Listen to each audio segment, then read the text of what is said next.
Tradisi syamanik, rahasia di balik film horor terlaris di Indonesia. Ketika ketakutan tidak lagi sekadar hiburan. Bayangkan kamu duduk sendirian di dalam bioskop. Lampu perlahan meredup, menyisakan kegelapan yang menelan seluruh ruangan. Suara di sekitar menghilang, berganti dengan keheningan yang terasa semakin berat. Lalu, hasil imajinasi, tetapi sesuatu yang pernah terjadi. Sesuatu yang mungkin masih terjadi. Inilah kekuatan sejati film horor Indonesia. Ia tidak hanya menghadirkan ketakutan, tetapi juga membangkitkan ingatan kolektif yang sudah lama tertanam dalam budaya masyarakat. Dan jika kita menelusuri lebih dalam, ada satu akar yang hampir selalu muncul di balik cerita-cerita tersebut. Tradisi syamanik. Horor Indonesia dan kedekatannya dengan realitas. Film horor di Indonesia memiliki karakter yang sangat berbeda dibanding dari orang tua, kakek nenek, atau bahkan dari pengalaman pribadi. Inilah yang membuat film horor Indonesia terasa lebih nyata dibandingkan dengan horor lainnya. Syamanisme, jembatan antara dunia manusia dan dunia gaib. Syamanisme adalah salah satu praktik spiritual tertua yang dikenal manusia. Ia telah ada jauh sebelum agama-agama besar berkembang, dan dalam konteks Indonesia, praktik ini masih bertahan dalam berbagai bentuk. Di berbagai daerah, syamanisme dikenal melalui sosok seperti dukun, pawang, atau orang pintar. Mereka dipercaya memiliki kemampuan untuk berkomunikasi dengan dunia roh, menyembuhkan penyakit yang tidak bisa dijelaskan secara medis, serta melindungi manusia dari gangguan gaib. Namun, seperti dua sisi mata uang, syamanisme juga memiliki sisi gelap. Selain digunakan untuk penyembuhan dan perlindungan, praktik ini juga dapat dimanfaatkan untuk tujuan yang lebih berbahaya, seperti mengirim santet, melakukan pesugihan, atau bahkan mengikat perjanjian dengan entitas gaib.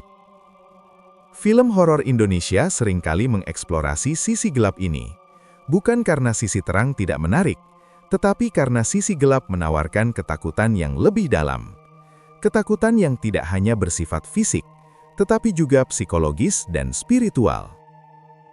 Ketika seseorang percaya bahwa ada orang lain yang bisa menyakitinya tanpa menyentuhnya secara fisik, maka rasa takut yang muncul menjadi jauh lebih besar. Transformasi ritual nyata menjadi cerita horor. Salah satu hal yang membuat film horor Indonesia begitu efektif adalah ritual-ritual ini sering dilakukan dengan tujuan tertentu, seperti meminta perlindungan, mencari petunjuk, atau menjaga keseimbangan antara manusia dan alam.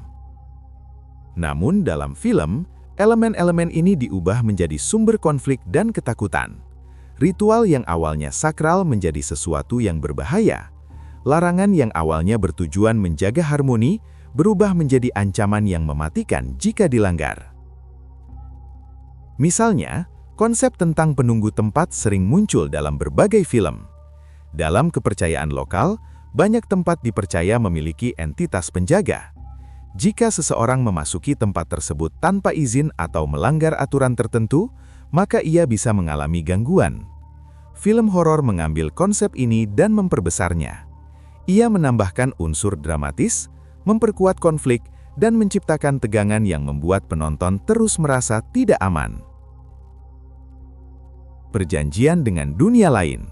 Ketakutan yang paling dalam. Salah satu tema yang paling sering muncul dalam film horor Indonesia adalah perjanjian antara manusia dan makhluk gaib.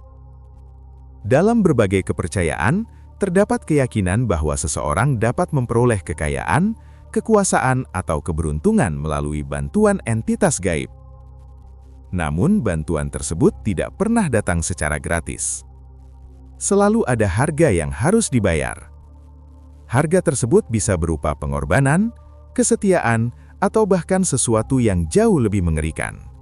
Dalam beberapa cerita, konsekuensi dari perjanjian ini tidak langsung terasa, tetapi muncul di kemudian hari dalam bentuk penderitaan atau kemalangan. Konsep ini sangat efektif dalam menciptakan ketakutan, karena ia menyentuh sisi paling dalam dari manusia, yaitu keinginan untuk mendapatkan sesuatu dengan cara instan, dan ketakutan terhadap konsekuensi yang tidak bisa dikendalikan. Film horor Indonesia seringkali mengeksplorasi tema ini dengan sangat intens. Ia menunjukkan bagaimana keputusan yang diambil dalam keputusasaan dapat membawa dampak yang mengerikan, tidak hanya bagi pelaku, tetapi juga bagi orang-orang di sekitarnya. Jawa dan kompleksitas dunia mistisnya. Banyak film horor Indonesia berlatar di Pulau Jawa, dan hal ini bukan tanpa alasan. Budaya Jawa memiliki sistem kepercayaan yang sangat kompleks, yang menggabungkan unsur spiritual, filosofi, dan tradisi leluhur. Dalam budaya ini, dunia fisik sesuatu yang berbeda. Jawabannya mungkin tidak sederhana, karena pada akhirnya, film adalah cerminan dari masyarakat itu sendiri. Ia mencerminkan apa yang dipercaya, apa yang ditakuti, dan apa yang dianggap menarik oleh penonton. Ketakutan terhadap yang tidak terlihat. Ketakutan terbesar manusia bukanlah pada apa yang terlihat, melainkan pada apa yang tidak bisa dijelaskan. Syamanisme menghadirkan dunia di mana logika tidak selalu berlaku, di mana aturan tidak selalu jelas, dan di mana ancaman bisa datang dari arah yang tidak terduga. Ini menciptakan rasa tidak berdaya. Ketika seseorang tidak memahami apa yang terjadi, ia tidak tahu bagaimana cara melindungi dirinya. Film horor memanfaatkan kondisi ini dengan sangat baik. Ia menciptakan situasi di mana penonton merasa tidak memiliki kontrol, di mana segala sesuatu bisa terjadi tanpa peringatan. Dan disitulah letak kekuatan horor yang sebenarnya.